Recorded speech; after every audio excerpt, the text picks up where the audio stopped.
Hello everyone. Thank you so much for visiting the Super Fanboy Guide channel. Commenting, liking, and subscribing is the best way you can support my channel, and it's free and easy. If you would like to further support me and my content, be sure to check out the Patreon account at www.patreon.com/superfanboyguy. Tier levels include Octagon deck files for decks shown on the channel, bonus content not found on YouTube, entry into a monthly raffle, and more.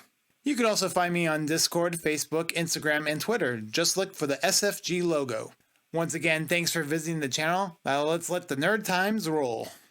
Hey everybody, what's going on? This is Brandon, also known as Super Fanboy Guy, and welcome to episode 5 of the Playground series. The Playground series is something that I do on my YouTube channel to show everybody some of the popular and maybe the most played Versus System decks that have been constructed by people in the Versus System community or decks that have just kind of been around for a while. And in this episode, we're going to be doing a deck called the Injustice Gan Hand Control deck. So a lot of people this is definitely one of the decks that I think is considered to be a quote cancer deck. Pretty much the theme is you draw your opponents a bunch of cards in their hand, and then you have plot twists and characters that benefit from your opponents having all of those cards. So we're going to actually start off by one of the cards that I kind of think would be good to start with is this Criminal Mastermind. It's an ongoing plot twist. As an initial cost to play Criminal Mastermind, exhaust an Injustice Gang character you control. At the start of the build phase, each player draws a card. So that, yes, that is including you. Now, with a bunch of these draw card effects, we kind of take advantage of other plot twist cards such as Power Siphon, which is exhaust a target Injustice Gang defender you control. If you do, it gets -X plus X this attack, where X is the number of cards in target opponent's hand. So kind of think of it as a Acrobatic Dodge on crack. It just gives you so much more defense. And speak of the devil, we do have an actual Acrobatic Dodge in the deck as well. And we play this mainly because we want to give our characters extra defense, because you'll see later in this deck as I go over some of the character cards that this is not really it's more of a defensive deck than an attack deck, but there is actually one card that makes attacking worthwhile, and that is all too easy. It's a plot twist card, target Injustice Gang character you control that gets +X attack and -X defense this attack, where X is the number of cards in target opponent's hand. Now, I also want to note that a lot of these cards say in target opponent's hand or your opponent's draw a card, stuff like that. So the reason why I believe this deck is really busted is because in multiplayer games, it could be really, you could probably take 2 or 3 players or opponents, with this deck.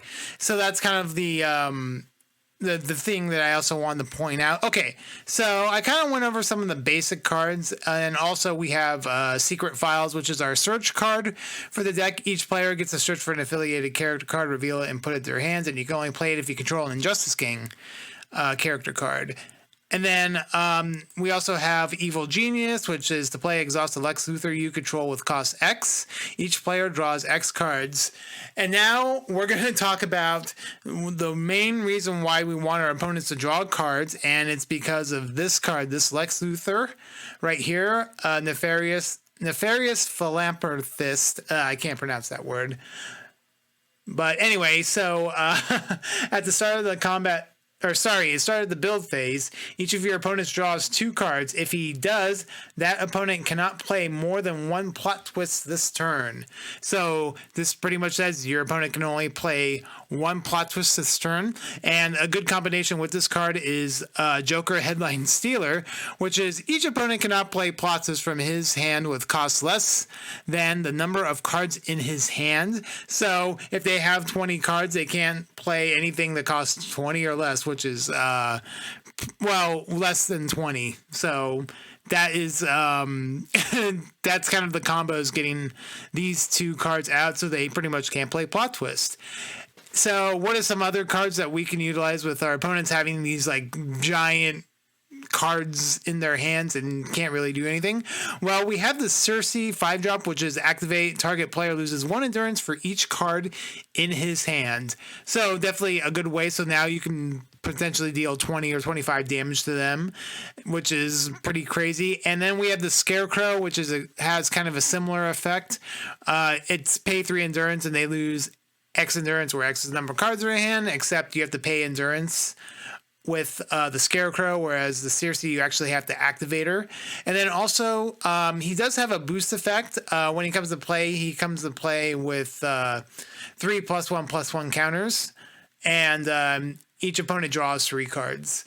So this is why we really don't play a 7-drop in the deck, was because we can play him for the boost effect. So on turn 5 we could play the Circe, and then turn 6 if we have him, we can boost him and have him be a little bit stronger. And then we also have the Joker, permanent vacation, which is he has a free ability. Each opponent draws cards equal to the number of cards in their hand, and you can only use it once per turn. So if it's just it's not really necessary in the deck, and you're most likely going to kill them by turn 6 or 5 or 6, something like that. So you don't really need to play him. He's not necessary, but still kind of a fun card to play. And then this Penguin, Gentleman of Crime, whenever the Penguin attacks the player directly, each player draws a card. So it's an early way to try to get cards in your opponent's hand so you can use the effects. And then we have this IQ, Ira Quimbly. He's whenever an opponent draws a card, he loses 1 endurance. So, if he's out, you play him on turn 2, you go to turn 3, your opponents draw 2 cards, so that's 2 life that they lose, or 2 endurance that they lose automatically. And then we play this Captain Boomerang mainly to return like certain army character cards. So like the Shield Burn deck, or if they have any Wild Sentinels that we can play, we just return him and return a target character cost 2 or less to its owner's hand. So it's good to get rid of like a pesky 2-drop, as well. So that's why we play him. And then Felix Faust is not really the greatest card to have in the deck, but whenever an opponent discards a card, he loses 2 endurance. So if they discard a card for like Mobilize or Enemy of My Enemy, that's an additional 2 endurance that they can lose. But he has flight and range, so he can hit maybe some of the back row characters if necessary. And then really quick, our locations is 5th dimension, activate, return target non-stun. Oops, sorry. I guess I read that wrong. Activate, remove target non-stun character you control from the game. At the start of the draw phase, if that character has a Revenge Squad team affiliation, put it into your front row. So the combination that we use with this is with, of course, Lex Luthor, because we don't want our opponents to attack him and then use effects to maybe KO him, because he can pretty much keep coming in and out every turn with 5th dimension. So that's why we have that combo there. And then Injustice Gang Satellite is activate, discard an Injustice Gang character card. KO target stun character will cost less than or equal to the number of cards in its controller's hand, so it's a good way to remove our opponent's characters. And we play this political pressure mainly because to help deal with army decks, characters that use army cards like the Shield Burn or the Sentinels, as I mentioned earlier.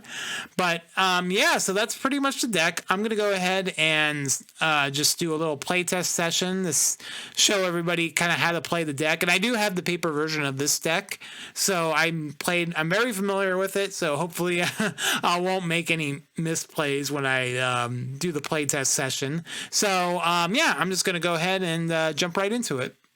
Okay, so I gave my deck a couple of good shuffles here, and I have played this deck on the even and odd initiative on several different times, so I feel like it could go either way. So how I'm going to see what initiative, let's go ahead and flip a coin.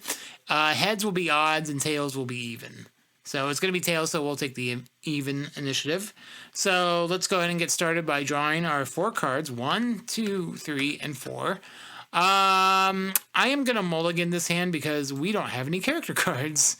So let's go ahead and... Okay, Joker and IQ are pretty good. So let's go ahead and draw 1 and 2.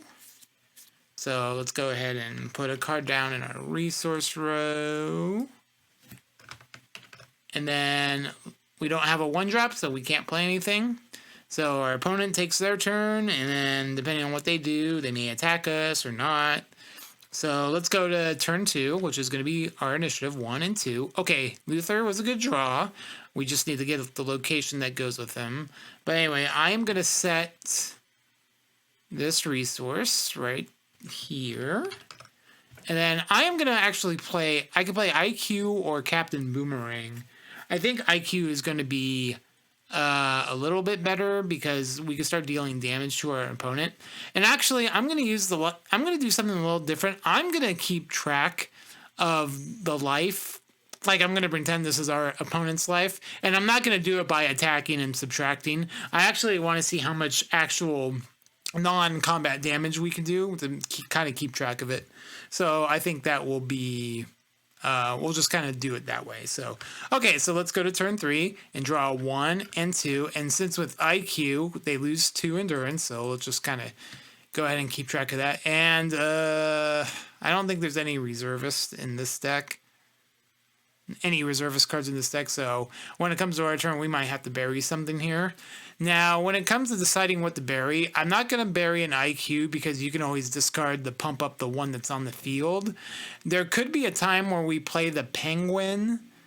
You know, if we underdrop, like if we don't get a if we don't get a 5 and we want to play a 4 and a 5 and a 1 for on turn 5, that is kind of something that can happen. But at the same time, if we play Felix, Faust, and we can also have a pump up for that. So actually, I think what I'm gonna do is I'm not gonna think about it too much. I'm just gonna resource this Felix, Faust, and then we are gonna play this Lex Luthor, and hopefully our opponent only has one character out, so if they attack the Lex Luthor, we can, you know, reinforce, and then we take the stun damage there.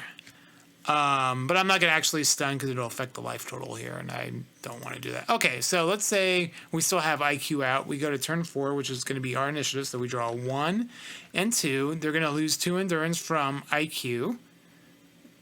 There's that. And then Lex Luthor's effect comes in at the start of the build phase. They each draw 2 cards and can only play 1 plot twist, which means IQ's ability will trigger and deal 2 more damage to them. So I'm going to play, I guess, Criminal Mastermind in the resource row here. And then out of our 2 4-drops, since we have the Joker, we got to play the Joker. Because if they have a bunch of cards in their hands, they can't play plot twist from their hand. Now, they could still...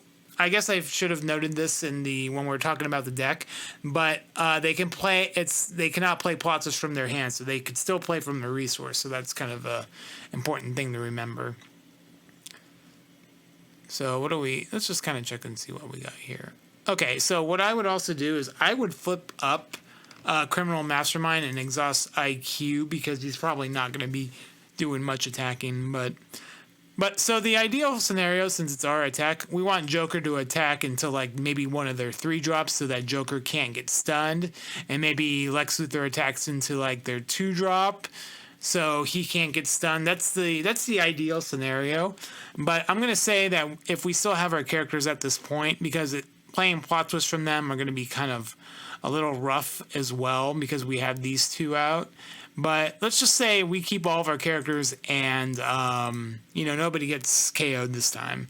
So we go to turn 5. We'll go to next. We'll go draw 1 and 2. Ooh, that's pretty good.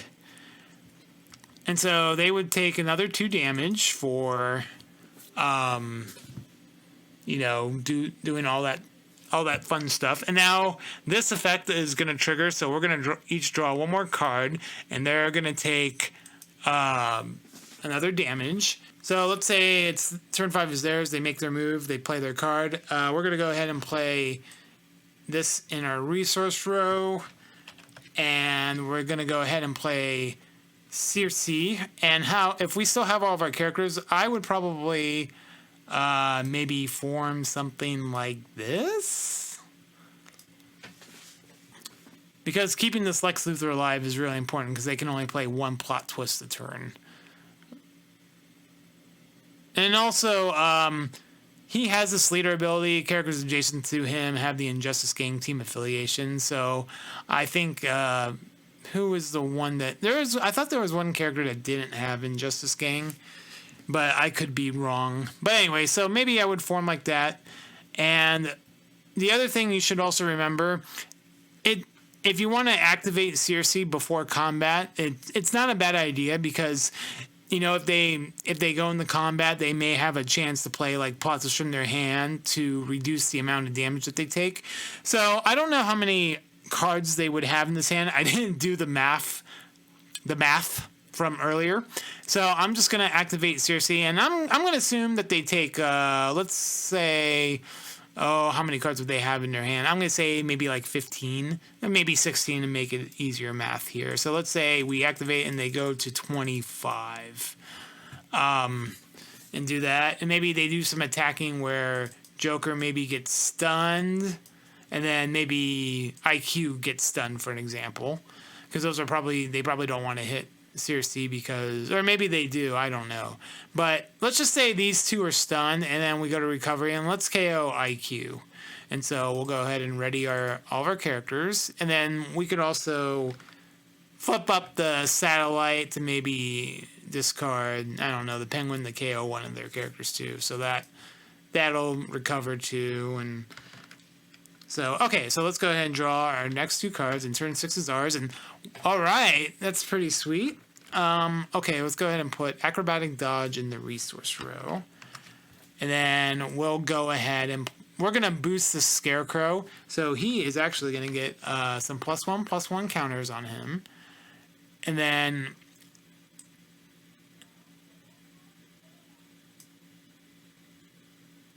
I think we forgot to draw an extra card with this, so I'll just go ahead and do that now. Okay, well, we got Permanent Vacation, just in case. So they draw their cards, and let's say at this point they have, let's say, you know, the 15 that I had last time, let's just add that. We pay 3 endurance with the Scarecrow, and they lose 15, and when we activate Circe, they lose another 15, which is more than that. So let's just, I guess they would be at negative, whoops, let me fix this here for a second. Okay, so let's say, yeah, they take 15 plus 15, so they're at negative 5.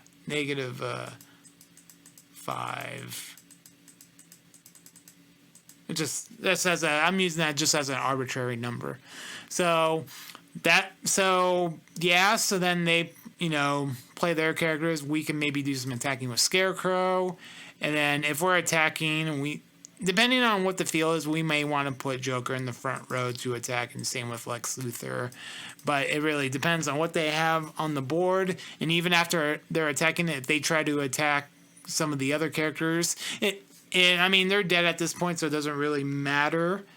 But we could flip up like Acrobatic Dodge, and, you know, we can also, when we're attacking, we could flip up All Too Easy. So that's just kind of a quick sample of what you can do with the Injustice Gang Hand Control deck. So hopefully, sometimes learning these decks, even though you don't have the deck yourself, can kind of give you an idea how to play the deck if you ever want to build it. Or maybe if you have a play group or some friends that, you know, play at home, that, you know, you want to understand the mechanics of this deck a little bit better. That's why I kind of do some of the decks that I choose in the Playground series. Probably with the exception of the Spider-Man deck, I tried to pick a bunch of decks that I think people would be most familiar with and kind of see like what everybody I think has been playing. So I kind of made a kind of a guess on that. But I guess this is technically the first, maybe the first or second competitive deck I featured on the channel in the Playground series. So maybe the Doom deck was kind of competitive, but that was my own build that I did. But anyway, okay, so we're going to go ahead and end the video there. So if you guys want to make a comment on the channel to see what you think about this deck, I like to get everybody's feedback on how they like the Injustice Gang deck. Do you play this deck? What are some cards that you might use for your Injustice Gang Hand Control? And then, as usual, make sure to like and subscribe to the channel. And hope you guys enjoy my videos. I'm not getting a whole lot of feedback on my videos, so more feedback is greatly appreciated. And I just want to also say thank you to everybody in the Versus System Collective group on Facebook who's been kind of supporting the channel and giving me people who have given me private messages on Messenger and asked what they would want to see on the channel. So thank you for all of the support from that. And I think that's about it. Thanks again for watching and hanging out, and I'll see you next time.